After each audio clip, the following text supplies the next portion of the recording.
everyone, welcome to Strength Tutorial. I'm Shaista Khan. Please like and subscribe our channel. तो आज हम शुरू करने जा रहे हैं जो हमारा चैप्टर वो है ग्रेविटेशन. क्या है ग्रेविटेशन? ये क्लास 9 का जो है वो चैप्टर नंबर 10 है और आज हम अपने सेकेंड टर्म जो है हमारा उसका आज हम फर्स्ट जो है चैप्टर शुरू कर रहे हैं. ठीक है, ग्रेविटेशन. अब ग्रेविटेशन क्या है? हाँ, और ग्रेविटेशन को किसने इसको क्या क्या डिस्कवर किया, ठीक है, किसने इसके बारे में पहले सोचा, आज हम क्या करेंगे इन्हीं चीज़ों पे क्या करने वाले हैं, डिस्कस करने वाले हैं. ठीक है, तो आपने कभी ये अपना डेली लाइफ में कभी ये सोचा कि सारी चीज़ें अगर हम बॉल फेंकते हैं ऊपर तो बॉल एक पर्टिकुलर हाइट तक पहुंच के फिर वो क्या आ जाती है, नीचे आ जाती है. क्यों भाई वो नीचे आ जाती है, वो क्यों नहीं चली जाती है भाई ऊपर? क्योंकि मैंने तो उसको ऊपर ही फेंका.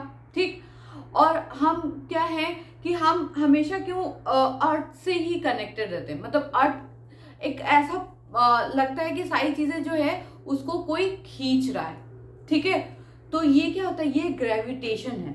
ठीक, तो क्या रहा कि हमारे एक ग्रेट ग्रेट साइंटिस्ट जो न्यूटन थे, तो उन्होंने इसके बारे में सबसे पहले सोचा. ऐसे तो डेली लाइफ में सबके साथ ही है, लेकिन किसी ने इसके बारे में नहीं सोचा.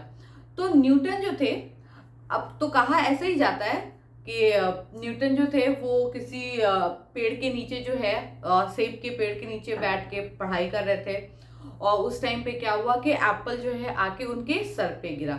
ठीक है, तो उन्होंने सोचा कि ये एप्पल नीचे ही क्यों गिरा, ये एप्पल ऊपर क्यों नहीं चला गया, ये एप्पल इधर उधर क्यों नहीं चला गया. ठीक है, तो एक ये भी स्टोरी है, एक ये भी स्टोरी है कि उन्होंने शायद एप्पल को किसी फ्रूट को गिरते हुए देखा पेड़ से. ठीक है, तो उन्होंने उस टाइम पे इंस्टेंट मतलब कभी कभी आता है ना इंस्टेंट किसी के माइंड में, और भाई वो तो साइंटिस्ट थे ही, उनका माइंड जो है वो ज़्यादा ही तेज चलता था. तो वो उनके इंस्टेंट ये इंसिडेंट देख के उनके माइंड में आया कि ये जो चीज़ है एप्पल है ये नीचे ही क्यों गिरी. अगर इसको गिरना ही था तो ये ऊपर गिरती या हवा में लटकी रहती, इधर जाती उधर जाती, लेकिन ये नीचे ही क्यों गिरी. उस टाइम पे जब उनके दिमाग में ये बात आई तो उन्होंने और चीज़ों को रिलेट करना शुरू किया. हाँ, कि भाई बॉल को ऊपर फेंका तो एक हाइट के पास जाके फिर वो नीचे क्यों चली आई. या हम लोग जो है अगर मान लो आप किसी चीज़ के ऊपर चढ़ के और जंप करते हो, ठीक है, तो आप जंप कर रहे हो तो क्यों आप जमीन ग्राउंड पे लैंड करते हो, क्यों नहीं आप हवा में ही उड़ते रहते हो. तो बहुत सी ऐसी चीज़ें थी जो उनके माइंड को में क्या हुई, स्ट्राइक हुई.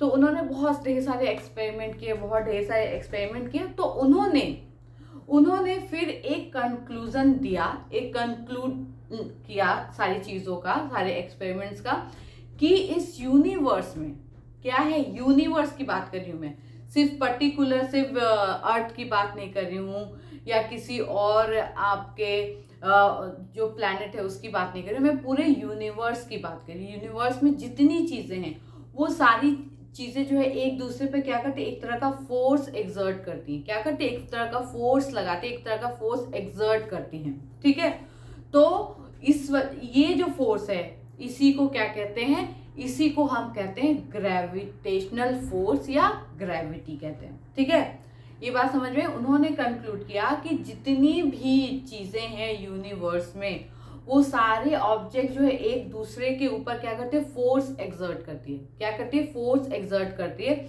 इस वजह से इसी फोर्स को हम क्या कहते हैं, ग्रेविटेशनल फोर्स कहते हैं. ठीक है, ग्रेविटेशनल फोर्स कहते हैं. अब जैसे मैं यहाँ हूँ, ठीक है, तो मुझ पे ये बोर्ड भी फोर्स लगा रहा है, मैं भी इस पे फोर्स लगा रही हूँ. ये वॉल जो है ये भी मुझ पे फोर्स लगा रहा है, मैं भी इस पे फोर्स लगा रही हूँ. जो जिस चीज़ से मैं रिकॉर्ड कर रही हूँ वो भी मुझ पे फोर्स लगा रहा है, मैं भी उस पर फोर्स लगा रही हूँ. मेरे आसपास जितनी चीज़ें हैं सारी चीज़ें जो है मेरे पर फोर्स लगा रही है. और एक सबसे बड़ा फोर्स जो है वो क्या है कि वो लगा रही है हमारी अर्थ. और आपने मतलब हम लोगों ने फोर्स की इतनी बात कर ली, लेकिन फोर्स की ये बात नहीं करी कि ये फोर्स नेचर में कैसा है. क्या ये फोर्स अट्रैक्टिव है, क्या ये फोर्स रिपल्सिव है? तो मैं आपको बता दूं कि ये अट्रैक्टिव फोर्स है. ये जो ग्रेविटेशनल फोर्स की बात हम कर रहे हैं, जो हर एक ऑब्जेक्ट दूसरे ऑब्जेक्ट पे लगाता है इस पूरे यूनिवर्स में, ये होता है एक अट्रैक्टिव फोर्स. क्या होता है, एक अट्रैक्टिव फोर्स होता है जो कि हर ऑब्जेक्ट दूसरे ऑब्जेक्ट पे लगाता है इस यूनिवर्स पे, इसी को हम बोलते हैं ग्रेविटेशनल फोर्स। ठीक है, ग्रेविटेशनल फोर्स बोलते हैं। अब बहुत सी चीजें इसमें निकल के आ रही हैं कि अगर बात ये हो रही है कि ग्रेविटेशनल फोर्स है और ये अट्रैक्टिव फोर्स है, तब तो क्या है कि मुझे इस बोर्ड में चिपक जाना चाहिए, या इस बोर्ड को आके मुझ में चिपक जाना चाहिए, या इस वॉल को आके मुझ पे चिपक जाना चाहिए, या मैं इस वॉल पे आके चिपक जाती।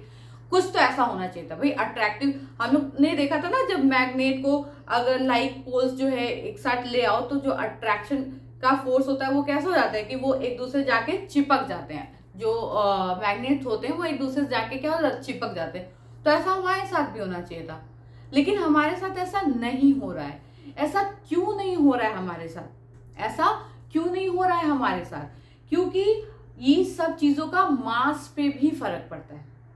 मास से ये सारे फोर्स जो है रिलेटेड है। मैं जो हूं, मैं इस जो हमारा बोर्ड है इस पे मैं फोर्स लगा रही हूँ, अट्रैक्शन का फोर्स। ये भी मुझ पे फोर्स लगा रहा है, अट्रैक्शन का फोर्स। अगर मैं बात करूं ये पेन मेरी, तो ये पेन जो है इस पे मैं भी फोर्स लगा रही हूँ और ये भी मुझ पे फोर्स लगा रहा है। हाँ, तो मास में क्या डिफरेंस है? इसका मास कम है, मेरा मास ज्यादा है। ठीक है, तो मेरे फोर्स की वैल्यू क्या होगी? ज्यादा होगी। तो इसको मेरे पास आके चिपक जाना चाहिए था। अब ये हटना ही नहीं चाहिए था मेरे पास से। लेकिन तब भी अगर मैं इसको फेंक दूं तो ये क्या नीचे गिर जाएगा। क्या होगा? ये नीचे गिर जाएगा। ठीक, अगर ऐसा होता कि मैं इस पे अट्रैक्शन का फोर्स लगा रही हूं, ठीक है, तो जब मैं इसको फेंकती तो ये आके मुझ पे चिपक जाता। ठीक है, लेकिन ये कहाँ जा रहा है? नीचे जा रहा है। यानी कि सारे ऑब्जेक्ट तो एक दूसरे के ऊपर फोर्स लगा रहे हैं, लेकिन जो सबसे बड़ा फोर्स हम पर या किसी भी ऑब्जेक्ट पे लग रहा है वो लगा रही हमारी अर्थ। वो क्या लगा रही है? हमारी अर्थ फोर्स लगा रही है, जिसकी वजह से, क्योंकि अर्थ का मास भी बहुत ज्यादा है, तो जाहिर सी बात है कि उसका जो फोर्स का जो अमाउंट होगा वो क्या होगा? वो ज्यादा होगा। तो इस वजह से सारी चीजें एक दूसरे पर फोर्स लगा रही है, लेकिन कोई चीज एक दूसरे पर जाके चिपक नहीं जा रही है। सब एक दूसरे से अलग है। क्यों? क्योंकि वो जो फोर्स है, जो सारे ऑब्जेक्ट एक दूसरे पर लगा रहे हैं, उससे कहीं ज्यादा अमाउंट का फोर्स जो है अर्थ लगा रही है। अर्थ उससे ज्यादा अमाउंट का फोर्स एक ऑब्जेक्ट पे लगा रही है, जिसकी वजह से जो है कोई भी चीज एक दूसरे से अट्रैक्ट नहीं हो रही, चिपक नहीं जा रही है। बहुत सिंपल सा ही ये एग्जांपल है कि मेरे वेट में और इस पेन के वेट में बहुत का फर्क है। अगर हम मास की बात कर रहे हैं, वेट की बात करें, मास की बात करें, तो मेरे वेट में और इसके वेट में बहुत का फर्क है। ठीक है, मैंने कहा कि न्यूटन्स के अकॉर्डिंग कि ये भी मुझ पे एक फोर्स लगा रहा है, मैं भी इस पे फोर्स लगा रही हूँ। ठीक है, ठीक, ये मेरे पास आके चिपक नहीं रहा है, मैं भी इसके पास जाके चिपक नहीं रही। ठीक है, तो चलो ये तो बात सही। अगर मैं क्या करूं, इसको फेंकूं, अगर मैं इसको फेंकूं तो भाई इसका मास कम है, मेरा मास ज्यादा है, यानी मेरे फोर्स में क्या है? ज्यादा पावर है, तो इसको मेरे पास आ जाना चाहिए। ठीक, लेकिन ये मेरे पास ना आके, ये जब मैंने फेंका तो ये कहाँ गया? ग्राउंड पे गया।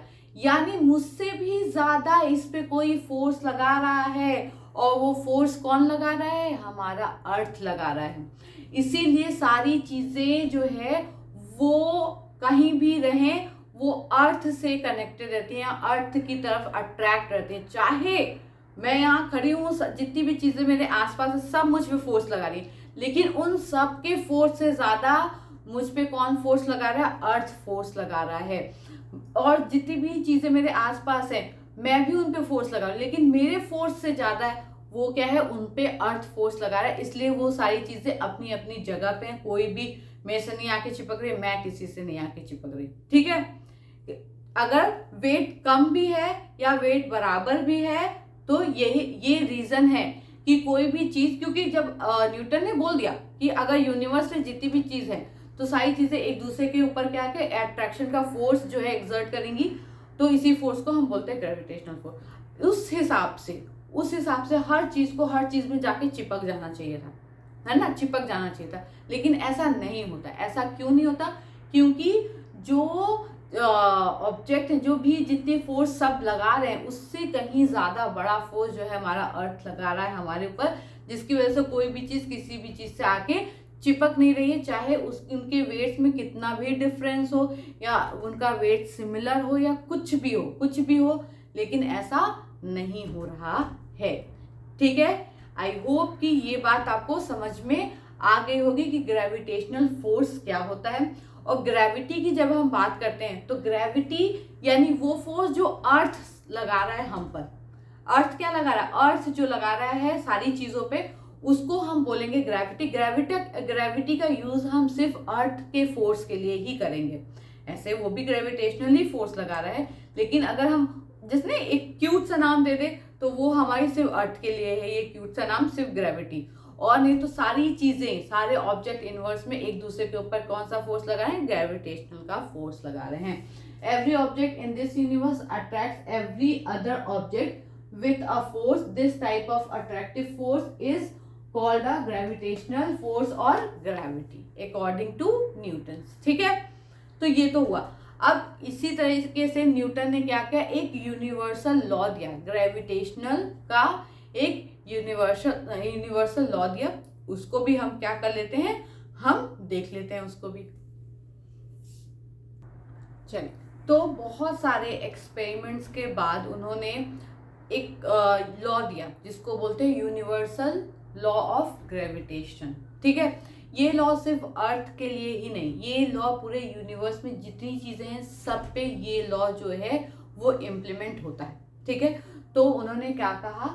उन्होंने कहा it state that every body in the universe attracts every other body. ठीक है, इतनी बात तो हम लोगों ने पहले ही कर ली थी। ठीक है, उसके बाद उन्होंने इस लॉ में क्या बोला है, ये भी इंपॉर्टेंट है, with a force which is directly proportional to the product of their masses and inversely proportional to the square of the distance between them।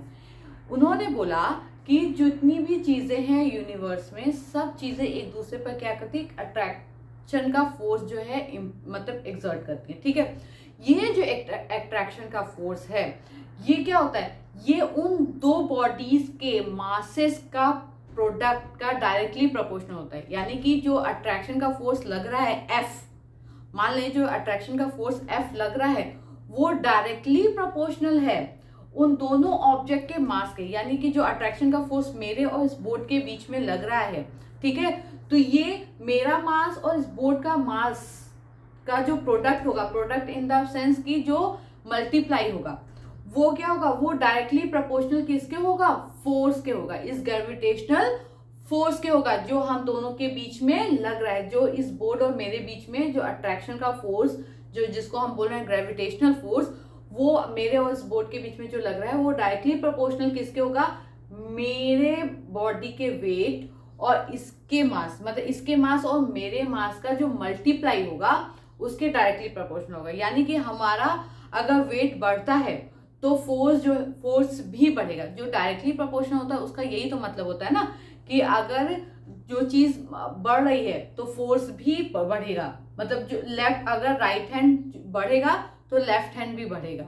ठीक है, तो अगर मास बढ़ेगा मेरा और इस वेट का और इस बोर्ड का, तो वो उससे क्या होगा? हमारे बीच का जो ग्रेविटेशनल फोर्स होगा वो भी क्या होगा? बढ़ेगा। ठीक है, अब बात आई कि क्या बोला इसने फिर? To the product of their mass and inversely proportional to the square of the distance between them. और इनवर्सली प्रोपोर्शनल किसके है? मेरे और इस बोर्ड के बीच का जो डिस्टेंस है उसके स्क्वायर, इनवर्सली प्रोपोर्शनल यानी कि उसके स्क्वायर के जो है वो इनवर्सली प्रोपोर्शनल है।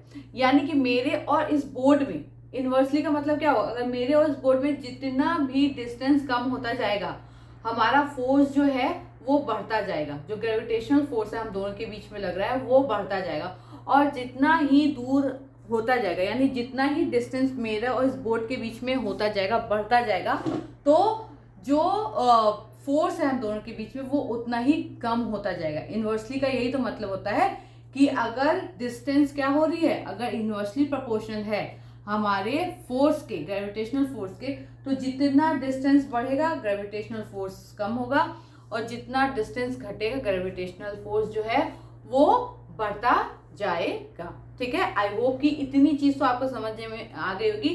कि जो यूनिवर्सल लॉ ऑफ ग्रेविटेशन है जो न्यूटन ने दिया, वो क्या कह रहा है, वो ये कह रहा है कि सारी चीज़ें जो है, एक एवरी बॉडी जो है हर दूसरी बॉडी पर क्या करती है, एक फोर्स जो अट्रैक्शन का फोर्स जो है वो एक्सर्ट करती है, ठीक है।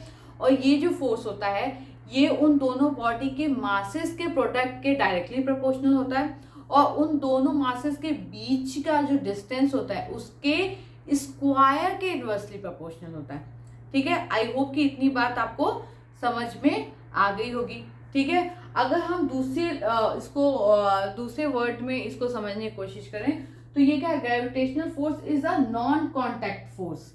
जो ग्रेविटेशनल फोर्स है वो क्या है, वो नॉन कॉन्टैक्ट है। Non contact in the sense कि जैसे मुझे वो फोर्स लगने के लिए, ग्रेविटेशनल फोर्स लगने के लिए मुझे इससे जाके चिपकना नहीं है, या मुझे इसके कांटेक्ट में नहीं आना, ये बिना इसके कांटेक्ट में भी आए ये फोर्स जो है वो क्या कर रहा है, वो एक्सर्ट हो रहा है, वो हम दोनों के बीच में वो फोर्स हाई है, ठीक है। उसके लिए हमें एक दूसरे के कांटेक्ट में आने की जरूरत नहीं है। तो इसीलिए ये जो ग्रेविटेशनल फोर्स है इसको बोलते हैं नॉन कांटेक्ट फोर्स। क्या बोलते हैं, नॉन कांटेक्ट फोर्स, ठीक है। उसके बाद है it is always attractive in nature. ये क्या है, ये हमेशा अट्रैक्टिव रहेगा। इसका जो नेचर रहेगा वो क्या होगा, अट्रैक्टिव रहेगा, ठीक है। क्या होगा, अट्रैक्टिव रहेगा। ये रिपल नहीं करेगा। ये क्या करेगा, रिपल नहीं करेगा, ठीक है। उसके बाद जो है depends directly on masses and inversely on the square of the distance. मैंने ये बात पहले आपको बता दी है कि जो ये क्या करता है, डिपेंड करता है दोनों के मासेस पे, दोनों बॉडी के मासेस पे, और उन दोनों के बीच के डिस्टेंस पे क्या करता है, ये डिपेंड करता है, ठीक है। तो आई होप कि ये जो यूनिवर्सल लॉ है और जो ग्रेविटेशन है ये आपको समझ में आ गया होगा। मैं फिर से सारी चीज़ों को एक बार समराइज कर देती हूँ, ठीक है। क्या हुआ, न्यूटन जो साइंटिस्ट थे उन्होंने अपने डेली लाइफ में उन्होंने देखा कि जो एप्पल के पेड़ से एप्पल गिर रहा है तो वो नीचे ग्राउंड पे आके गिरा, तो उनके दिमाग में इंस्टेंट एक क्वेश्चन मार्क आया कि ये जो एप्पल है वो क्यों ग्राउंड पे गिरा, वो क्यों नहीं ऊपर चला गया, क्यों नहीं इधर उधर चला गया, हाँ, या क्यों नहीं हवा में लटका रहा, वो क्यों ही ग्राउंड पे गिरा। तो फिर उन्होंने सोचना शुरू किया, तो उन्होंने बहुत सी चीज़ों को देखा कि बॉल को फेंको वो भी नीचे जा रही, किसी भी चीज़ को फेंको वो भी नीचे, आप भी कहीं से कूदो तब भी आप नीचे जा रहे हो। तो उन्होंने कहा कुछ ना कुछ तो ऐसा है जो अपनी तरफ हम लोग को खींचे हुआ। तो उन्होंने बहुत सी ऐसी एक्सपेरिमेंट किए, फिर उसके बाद उन्होंने कंक्लूड किया कि एक लॉ दिया, कंक्लूड करके एक लॉ दिया। तो उन्होंने ये दिया कि सारे यूनिवर्स, पूरे यूनिवर्स में अगर वो यहाँ पे भी एप्लीकेबल है तो वो अर्थ पे, वो मून पे भी एप्लीकेबल है, वो सन पे भी एप्लीकेबल, मतलब हर जगह उन्होंने ये बात बोली कि जो भी लॉ है, जो भी ये फोर्स है, वो क्या हर एक बॉडी पे लगाती है, ठीक है। हर एक बॉडी पे लगाती है। आप जहाँ भी खड़े रहो, आपके चारों तरफ जितनी भी चीज़ें, सारी चीज़ें आप पर वो फोर्स एक्सर्ट करेगी। बशर्ते फर्क इतना है कि मास के हिसाब से वो फोर्स का जो है अपना पावर होता है, ठीक है। जितना ज़्यादा मास उतना ज़्यादा उस फोर्स का पावर हुआ, ठीक है। तो क्या वो सारी चीज़ें जो है एक दूसरे पर फोर्स लगा रही हैं, और ये फोर्स जो है अट्रैक्टिव फोर्स है। क्या है, अट्रैक्टिव फोर्स है। लेकिन मेन पॉइंट ये है कि सारी चीज़ें एक दूसरे से कोलाइड नहीं कर रही है, मतलब कि अट्रैक्टिव फोर्स होने के बाद, जैसे कि एक मैग्नेट दूसरे मैग्नेट को अट्रैक्ट कर लेता है, चिपक जाता है, जाके चिपक जाता है, वैसा कुछ भी नहीं हो रहा है। ये कैसा अट्रैक्शन का फोर्स है, ठीक है। तो वहां पे ये हुआ कि सारी चीजें तो एक दूसरे पे फोर्स एक्सर्ट कर ही रही, उसके बाद भी एक जो अर्थ है वो सबसे ज्यादा अमाउंट का फोर्स है सारी चीजों पे लगा रहे, जिसकी वजह से जो है कोई भी चीज एक दूसरे जाके चिपक नहीं रही है, क्योंकि जो उन दो चीजों के बीच में, दो ऑब्जेक्ट के बीच में जो फोर्स लग रहा है उससे कहीं ज्यादा अमाउंट का फोर्स जो है अर्थ हमारे ऊपर लगा रही है, हर एक ऑब्जेक्ट के ऊपर लगा रही है, जिसकी वजह से कोई भी चीज एक दूसरे के ऊपर जाके चिपक नहीं रही है, ठीक है। तो उन्होंने एक यूनिवर्सल लॉ दिया कि जितनी भी बॉडी है यूनिवर्स में वो क्या करते हैं, वो एक दूसरे के ऊपर जो है अट्रैक्टिव फोर्स जो है एक्सर्ट करती हैं, और ये अट्रैक्टिव फोर्स जो है वो डायरेक्टली प्रोपोर्शनल किसके होता है, प्रोडक्ट ऑफ देयर मासेस। वो दो बॉडी के बीच का, जो दो बॉडी का मास होता है उसके प्रोडक्ट के डायरेक्टली प्रोपोर्शनल होता है, और उसके जो डिस्टेंस होता है उन दोनों ऑब्जेक्ट के बीच का, जो डिस्टेंस होता है उसके इनवर्सली प्रोपोर्शनल होता है। इनवर्सली स्क्वायर, उसके बीच के जो डिस्टेंस होता है उसके स्क्वायर के इनवर्सली प्रोपोर्शनल होता है। ठीक है, यानी जितना कम बीच का डिस्टेंस उतनी ज़्यादा फोर्स होगी। और ये एक नॉन कांटेक्ट फोर्स है, इसको लगने के लिए कांटेक्ट में आने की ज़रूरत नहीं है। ठीक है, ठीक है। आई होप कि ये पूरा जो है आपको यूनिवर्सल लॉ ऑफ ग्रेविटेशन ये समझ में आ गया होगा। मैं आज और ज़्यादा नहीं कर रही हूँ क्योंकि आज फर्स्ट हमारी क्लास है, तो चीज़ों को धीरे धीरे थोड़ा थोड़ा समझेंगे तो आपको ज़्यादा समझ में आएगी। इसी पे बेस जो है एक हमको एक फॉर्मूला भी डिराइव करना है, तो वो भी हम करेंगे। अपनी जो हमारी नेक्स्ट क्लास होगी उसमें हम वो फॉर्मूला भी डिराइव करेंगे और इन चीज़ों पे भी बात करेंगे कि और जो चीज़ें हैं जो हमारी प्लैनेट वगैरह है वो सब कोलाइड क्यों नहीं कर रही हैं, उसके बारे में भी हम क्या करेंगे, हम बात करेंगे। तो आई होप कि आज का ये सेशन आपको समझ में आ गया होगा। अब हम आपसे मिलेंगे अपनी न्यू क्लास में। तब तक के लिए आप अपना आप जो है इस चैप्टर को आप स्टार्ट करिए और जो भी आज पढ़ाया गया है उसको अच्छे से पढ़िए, उसको समझिए कि आखिर ये क्या कह रहा है, अपने डाउट्स को करिए clear. Thank you for watching.